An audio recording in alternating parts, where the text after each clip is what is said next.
ఆరోగ్యంగా ఉంటేనే గ్రామాల అభివృద్ధి జరుగుతుందని రోటరీ క్లబ్ సభ్యులు కాకులమరి లక్ష్మణ్ బాబు అన్నారు. ఏటూరు నాగరం మండలంలోని శంకరాయపల్లి గ్రామంలోని ప్రభుత్వ పాఠశాలలో రోటరీ క్లబ్ ఆధ్వర్యంలో మెగా వైద్య శిబిరాన్ని నిర్వహించారు. 30 మంది వైద్యులతో సుమారు 5,000 మందికి వైద్య పరీక్షలు నిర్వహించి ఉచితంగా మందులు అందజేశారు. ఈ సందర్భంగా లక్ష్మణ్ బాబు మాట్లాడుతూ అన్ని వర్గాల ప్రజలు ఆరోగ్యంగా ఉండాలనే ఉద్దేశంతో ఈ మెగా వైద్య శిబిరాన్ని నిర్వహించడం జరిగిందన్నారు. గ్రామాల్లోని ప్రజలు పెద్ద ఎత్తున తరలివచ్చి వారి వారి అనారోగ్య సమస్యలకు చికిత్సలు పొందారన్నారు. అనారోగ్య సమస్యలు వస్తే వెంటనే చికిత్సలు పొందాలని, నిర్లక్ష్యం చేసి ప్రాణాల మీదకి తెచ్చుకోవద్దన్నారు. మారుమూల గ్రామాల ప్రజలకు మరింత వైద్యం చేరువ అయ్యేందుకు నా వంతు కృషి చేస్తున్నానని తెలిపారు. మాజీ జెడ్పీ చైర్మన్ బడే నాగజ్యోతి మాట్లాడుతూ ప్రజాసేవ చేయడం నా అదృష్టమని అన్నారు. లక్ష్మణ్ బాబు ప్రజల కోసం అనేక సేవా కార్యక్రమాలు చేపడుతున్నారని తెలిపారు. ఎంతో మంది ఆసుపత్రికి వెళ్తే తన వంతు సాయం చేస్తూ అండగా నిలుస్తున్నాడన్నారు. రోటరీ క్లబ్ వైద్యులు తరలివచ్చి ఉచితంగా సేవలు చేయడం ఈ ప్రాంతంలోని ప్రజల అదృష్టమన్నారు. అవసరమైన శస్త్రచికిత్సలు చేయడానికి ఇక్కడికి వచ్చిన ఆసుపత్రి వైద్యులు సానుకూలంగా ఉన్నారన్నారు. ఈ కార్యక్రమంలో రోటరీ క్లబ్ అధ్యక్షుడు Sharu Prabhakar Reddy, general secretary Kakulamari Praveen Kumar, Rotary సభ్యులు ప్రదీప్ రావు, బీఆర్ఎస్ మండల నాయకులు తదితరులు పాల్గొన్నారు.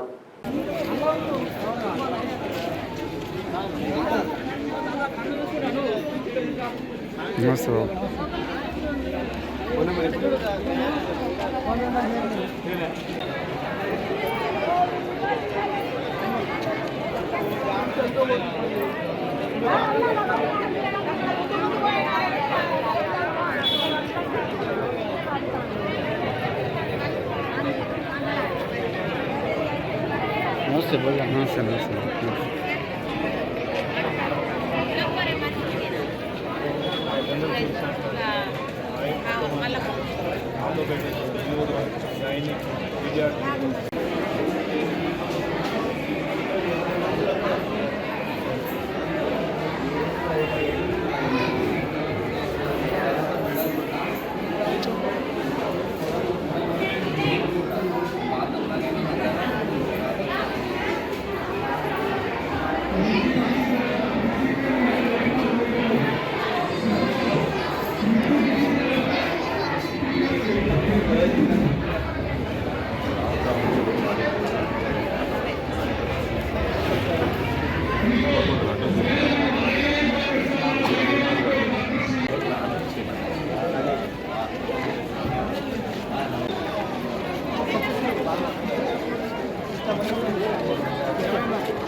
ఇద్దరు కలిసిపోతారా? ఇట్లా ఒక్కడిదా భోజనాలు ఫోన్ ఎప్పుడు కలవదు ఉండాలి. అందరూ వాడు మంత్రాలు పోయి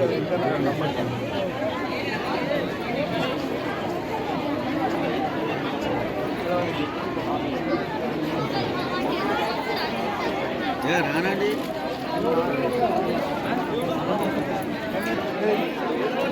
హలో హలో స్వామి